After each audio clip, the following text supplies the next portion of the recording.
Assalamualaikum warahmatullahi wabarakatuh. Alhamdulillahirabbil alamin wassalatu wassalamu ala asrofil anbiya'i wal mursalin wa ala alihi wa sahbihi ajma'in. Sahabat-sahabatku, dimanapun tentunya kalian berada, dengan harapan mudah-mudahan tak bosan-bosan dalam setiap kesempatan kita semua mengharapkan rahmat, kesehatan, taufik, inayah, hidayah Allah selalu tentu menyertai kita semua. Amin Allahumma amin. Saudara-saudaraku, pada kesempatan kali ini kita bergeser sejenak, di mana dinamika yang terjadi dan memprihatinkan tentu yang menimpa organisasi yang sudah tumbuh puluhan tahun, bahkan sudah merayakan satu abad berdirinya terbesar di Nusantara ini, akhirnya berada pada titik terendah, mengukir sejarah yang tak pernah tentu terjadi pada era sebelumnya. Dan dinamika ini pula tentu apakah suatu kebenaran atau memang ada satu iktibar pembelajaran sir di balik atas segala kejadian di mana yang saat ini menerpa kita semua. Di satu sisi, di mana saat ini Sumatera, saudara-saudara kita seiman, tentu sepemahaman bahkan, yang berada di Provinsi Aceh, bahkan beberapa provinsi lainnya, sedang mengalami musibah besar. Dan di sisi lain, PBNU juga mempunyai problematika yang mengguncang juga lumayan dahsyat. Bahkan ini terjadi di struktural pusat, di organisasi besar di Nahdlatul Ulama. Sekarang tentu saya akan menelisik indikasi-indikasi di mana sebenarnya dinamika yang terjadi pada hari ini bukan tanpa proses atau sabab-musabab, tetapi keseluruhan apa yang terjadi rangkaiannya pada hari ini ialah sudah terlihat dan nampak indikasi-indikasi sebagaimana organisasi itu akan tergoncang, sebagaimana organisasi Nahdlatul Ulama itu tentunya akan dalam situasi yang kita alami tidak baik-baik saja akhir-akhir ini, itu sudah terlihat.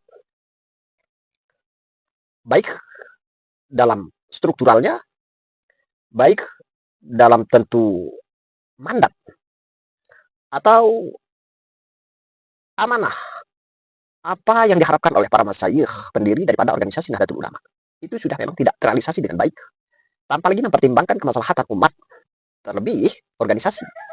Jadi simbol organisasi itu saat ini hanyalah sebuah background, hanyalah sebuah formalitas, tetapi kenyataan mekanisme yang terjadi itu saat ini hanya dengan instan. Padahal tokoh ulama kiai-kiai terdahulu itu tidak pernah melakukan hal-hal seperti apa yang dilakukan oleh generasi akhir-akhir ini. Satu contoh, tidak ada di mana di situ menunjukkan satu fadilah yang lebih utama, terkecuali dengan jalan untuk menjalin ukhuwah, untuk menjalin silaturahim secara real tentunya. Akan tetapi dengan adanya kemajuan modernisasi, seakan-akan itu hanyalah simbol yang akhirnya hanya melalui Zoom, hanya melalui daripada instruksi yang dilakukan di media sosial, yang dilakukan di media digital. Sehingga ini tentu tidak relevan dan tidak cocok di organisasi Nahdlatul Ulama. Kalau silaturahim, ya silaturahim. Kalau ingin menjalin ukhuwah, ukhuwahnya. Kalau ingin menjalin ukhuwah, ya jalin ukhuwah itu dengan baik dan benar. Jadi ikatan antara dohir dan batin itu betul-betul terrealisasi, bukan hanya sekedar lisan. Yang kita butuhkan itu bukan hanya materi, tetapi tindakan dari materi apa yang terdapat. Jadi saat ini, mau diakui atau tidak, itu kritis. Sangat-sangat kritis mengenai hal itu. Seakan-akan teori kita sudah, bahkan gelar kita menumpuk, akan tetapi secara eksekusi menjalankan daripada teori itu kosong. Nah, sahabat-sahabat, kita ke poin di mana indikasi-indikasi tentu sudah jauh sebelumnya. Gonjang-ganjing dinamika yang terjadi pada hari ini. Sebagaimana salah satu integritas yang dimiliki oleh struktural Nahdlatul Ulama itu sudah tidak lagi memegang prinsip, sudah tidak lagi memegang amanah, sudah tidak lagi menjalankan apa tentu yang diharapkan oleh para masyayikh pendiri organisasi Nahdlatul Ulama itu sendiri. Oleh karena itu, ketika Nahdien kerumput, banyak gonjang-ganjing, banyak kegelisahan, kerisauan, mereka abai acuh. Nah, ini adalah indikasi besar. Bahkan mereka mengedepankan daripada politik sebagaimana tidak dicontohkan oleh ulama-ulama sepuh terdahulu. Bahkan organisasi Nahdlatul Ulama adalah organisasi yang murni, organisasi yang suci, tidak ada campur baur. Pada generasi sebelumnya, ketika seseorang itu menjabat, atau mereka sudah terindikasi bahkan terjaring oleh lembaga-lembaga tertentu, terlebih sudah masuk pada ranah pemerintahan yang sifatnya ini lebih condong pada politik, maka langkah ulama kiai terdahulu itu melepaskan diri untuk tidak tentunya mengait atau menggandeng atau mengatasnamakan diri di organisasi Nahdlatul Ulama. Tapi keadaan yang kita rasakan saat ini adalah berbalik arah. Bahkan orang yang selama ini tidak kita lihat jejak rekod dia, bagaimana dia bekerja di sebuah organisasi, mulai dari ranting atau wilayah, cabang dan sebagainya, tiba-tiba dia dinobatkan sebagai orang yang ada di puncak strategis di organisasi Nahdlatul Ulama. Akhirnya orang yang tidak mempunyai kapasitas kualitas di dalam membentuk satu organisasi yang sehat, disinilah timbulnya kekacauan. Jadi hemat saya, kita membuat kader, gunanya itu apa? Ini tentu kita harus kritisi dengan baik. Mulai kita membentuk dari ranting, cabang, wilayah. Gunanya kita untuk apa? Kita mengembangkan organisasi ini ke Nusantara. Sedangkan pada kenyataannya, organisasi itu hanya berkiblat di Indonesia bagian timur, bagian Jawa. Apakah iya tidak ada lagi ulama kiai sekelas yang relevan tentunya untuk mengemban amanah itu bagi orang-orang yang mempunyai tentu pula kapasitas kualitas di bidang memimpin organisasi terbesar ini di luar Pulau Jawa. Contoh umpama Kalimantan, contoh lagi umpama Sumatera. Apakah tidak ada? Sejak berdirian Nahdlatul Ulama ini selalu disetir seakan-akan di situ ada sebuah propaganda yang dilakukan di mana seakan-akan itu harus dipegang oleh tentunya kiai-kiai sepuh yang ada di Indonesia bagian timur. Oke, dalam segi keilmuan, saya mengakui bahwa poros kiblat kita adalah ke sana. Tetapi dalam pelaksanaan, kalau kita mementingkan ego, kalau kita mementingkan background, bahwa orang yang punya kapasitas kualitas tanpa ada bimbingan, ini kan sebuah kekonyolan. Padahal kita di sebuah organisasi itu mempunyai fase klaster sendiri. Ada dia pelaksana di lapangan, ada dia sebagai penasehat. Ya mungkin kalau saya mau lebih spesifik, oke lah mereka kiai-kiai sepuh, kiai-kiai yang punya tentunya kualitas, yang tidak diragukan, mereka layak menjadi penasehat. Tetapi dalam hal mekanisme, kita jarang melihat kepengurusan itu hadir dari wilayah Sumatera.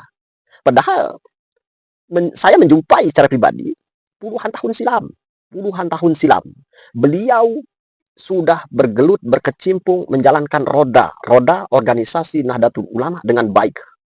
Tetapi kenyataannya bahwa beliau hanya mentok di ketua PBNU bagian wilayah saja, tidak sampai pusat. Ketika ranah pusat ini hanya jadi tolak ukur kita untuk wilayah bagian timur, maka kita tidak mendapat perbandingan atau penyimbang. Di sini, andai kata sekali-sekali kita membuat satu dobrakan, bahwa periode ini mungkin kita akan amanahkan untuk menjalankan roda organisasi yang ada di lapangan yang lebih spesifik pekerja, orang yang ada berada di Kalimantan, atau orang yang ada di Sumatera, maka kita ada studi banding. Oh, berarti kualitas kinerja yang dimiliki oleh orang-orang Sumatera dalam merawat, menjaga Nahdlatul Ulama, ini ternyata seperti ini. Dia punya khas tersendiri. Jadi selama ini itu hal tertutup. Ini PR besar tentu bagi kita semua.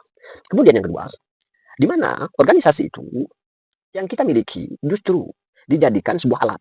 Dijadikan sebuah alat. Miris tentu kita melihat ini. Diaku atau tidak.